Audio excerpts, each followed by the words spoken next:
Hey everyone, it's me again. Excited to be with you this morning and just to talk to you a little bit about this religion series where we're just looking at what people believe across the world. And today, the big question that we're going to be talking about is just why are things wrong in the world? Okay, so as you guys know, we're talking about a lot of different religions and just kind of how they all answer this question because we can all see that there are problems in the world right now.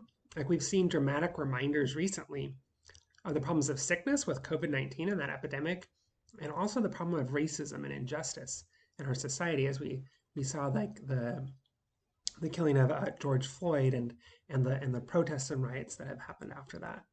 And so when we've looked at that, we can see and we know things aren't the way that they should be, or they aren't the way that we want them to be.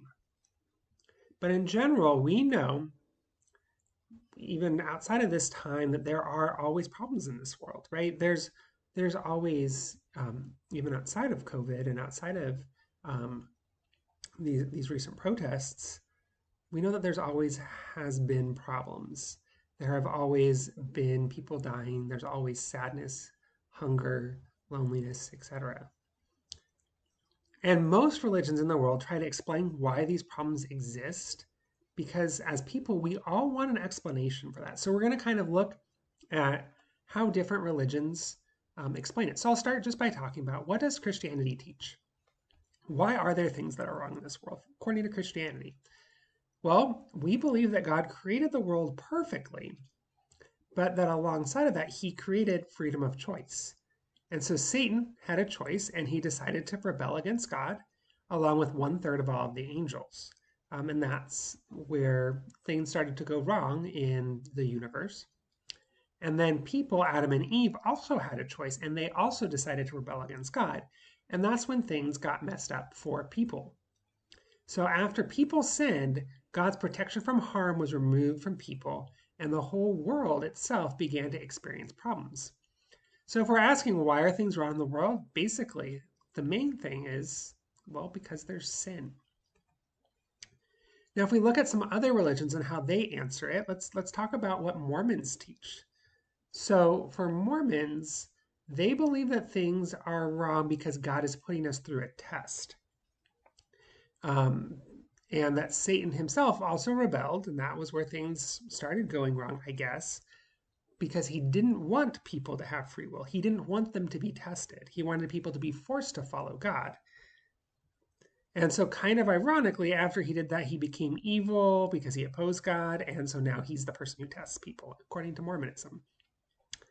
And God planned for Adam and Eve originally to sin in the garden. That was like part of his original plan. And it's kind of what he wanted them to do. And they were glad that they did it because it allowed them to be tested like God wanted people to do. So you'll notice that's what's very different about Mormonism is that God sort of planned for things to go bad, and that was kind of what he wanted. In Christianity, we teach that God knew about those things, but not that he was like actually wanting them to happen. And then Jehovah's Witnesses, if we talk about them, they also like us as Christians believe that Satan rebelled against God and sinned. They believe that Adam and Eve decided to listen to Satan and sinned. And then what's a little bit different is they actually believe that the result of that is that Satan now rules the world temporarily, and will continue to rule the world. Whereas we think God still rules the world, though Satan has a lot of influence on the world right now because of what we've done. But we wouldn't usually say that Satan rules the world. Okay, according to other Abrahamic faiths, in Islam, they believe that Adam and Hawa sinned and that they fell, but the consequence for them was not as important as it is in Christianity, right? We think that all things are wrong now because of their original sin, whereas they think that it's mostly things are wrong now because of the choices that people continue to make. And of course, a lot of the specific problems we face are because of that. But for Muslims, um, everything is just the result of our personal choices, and nothing has to do with that really with Adam and Eve or Adam and Hawa's choices for the most part. And then they also do believe in another group of creatures who are called the jinn, or sometimes we would call them genies, who also have free will to choose to follow Allah. But it turns out that for whatever reason, most of the jinn don't follow Allah. And so they're mostly evil, and that could be the reason why there are bad things or evil things in the world that are maybe not human caused, is because of these evil jinn doing things. And then in Judaism, um, um, obviously Judaism has the story of Adam and Eve, but when it's explaining what's wrong in the world, Judaism doesn't always draw upon that story. They don't focus on it like the way that we do as Christians. So what they often will do, and I was having a hard time finding a lot of ideas about from Judaism, but they can very easily draw upon the book of Deuteronomy and say that the problems that they face are due to being unfaithful to the covenant. Like they haven't lived up to God's standards. And so therefore God is, everything that's bad is kind of God's punishment. So basically things are wrong because of unfaithfulness or because people aren't faithful, which in some ways is similar to the Christian answer of things are wrong because of our sin. But it's again something that's ongoing rather than pointing to an original sin as having a big part of it. So that's kind of what's going on there. The other thing that's a challenge for Jews really is also just that since so much of Jewish history has been suffering, it's sometimes hard for them to explain why that has been the case. Okay, according to now switching from broadly Abrahamic religions like Christianity, Islam, and Judaism, if we look at some Eastern religions, they also have answers to these same kind of questions, but it looks very different because they believe the world is a continual cycle. So there's no concept of like a fall from some time that it was originally good. So in Hinduism, problems that people experience generally exist because people make bad choices. So again, it's a result of your choice or a result of choices of people, but bad choices lead to bad karma. People ultimately get what they deserve, and things have always been this way. There's never been a time that was better. It's just the way the world is. There's good and there's bad in it. You take them both, and you experience the bad if you have bad karma. Buddhism is obviously similar to Hinduism in some of its view on origins. Things have always been this way. But what Buddhism would say is that all problems actually come from our desires. And they come from the fact that we cannot attain our desires. And that's what leads to things being wrong in the world, both externally, but mostly internally. We experience pain only because we want something that we shouldn't just not want. So the problem for them is not that we don't reach our desires. The problem is that we have desires. Having desires is seen as the problem, and that's what's wrong with the world. It's that you just don't accept things for the way that they are. And that's basically it. For Sikhism, what they teach is that it's the sense of self that leads to evil. And so we experience things as evil because we don't see the whole, or we don't see like God. And that's why it's a negative experience for us. Or we do evil things because we don't consider ourselves part of the whole or part of God. That's why we experience evil. In Confucianism, so Confucianism doesn't usually take a huge stance on the way reality works. But why are things wrong in the world? It sounds like there's different theories depending on different teachers in Confucianism. So in theory number 1, people are inherently good, but they can be corrupted by a bad environment or bad desires. And so that's why things are wrong, is because of bad environments or bad desires that people allow to get out of control. But in another theory, people are inherently evil, which is kind of along the lines of original sin in some ways. But they can become educated to become better. So by education is the solution to the problem for that, which is different than obviously a Christian solution. And then number 3 is that people have good spirits, but sometimes people have bad bodies, and since people are both body and spirit, they need to learn to be in touch with their spiritual side so that they can be good. Okay? Taoism is another religion, and so the nature of the world in Taoism is yin and yang. So evil is just embedded in the nature of the world because there's both good and bad. And people experience that evil as like something unpleasant or bad only when they just don't go with the flow of the world.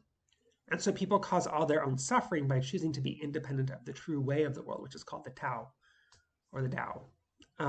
So that's the cause of suffering, is that you're just kind of resisting the flow of everything and not just accepting it as it is, which you can probably see has some similarities in some ways to Buddhism.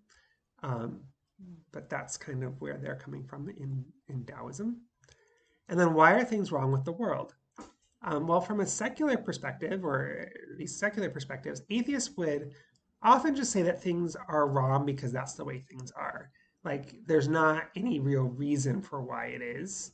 They might blame society, economics, institutions, or even religions um, for causing evil.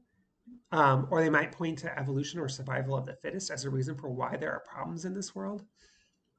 But they might also just kind of, deny that there's any real true sense in which things are wrong, because who's to say what is right? For people who are spiritual but not religious, they might tend to emphasize that what's wrong with the world is our own inner disharmony, and that's the source of problems. That might be a kind of thing that they would pick up on, which is similar to some of those Eastern religions.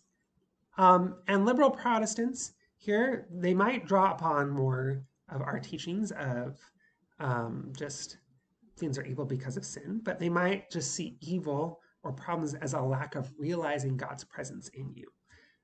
That's what it causes evil or causes problems, is somehow not participating in God's presence.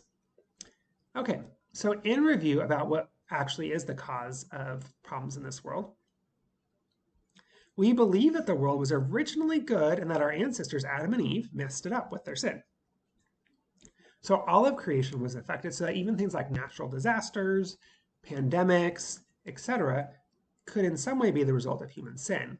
Now, it's also possible, the Bible doesn't really say this by any means, but it's also possible that it could even be a result of the choice of demons, that they could be responsible for natural disasters. We don't honestly know that because the Bible doesn't say, but that's another reason for why those things might be happening. Who knows? We also believe that evil is just the result of turning away from God, so it isn't a creation of God. So kind of unlike, Taoism or Hinduism or Buddhism that just says, well, things are the way they always have been, we think evil doesn't exist all the way back in the past, right? There was a time when there was no evil, and there's a time when evil is going to be defeated. It's going to go away. And since God didn't create it, it's just things looking away from God, and that creates evil. God didn't have to actually create it. So anyway, why do we believe this? Well, I think Christianity explains a couple of things in its response to why are there things wrong with the world. I think it does a good job of it. So first of all, kind of in contrast to like maybe secularism, it shows why there is such a thing as good, right? Things are good because God created them to be good, and he created us to appreciate them. That's why there are good things in the world.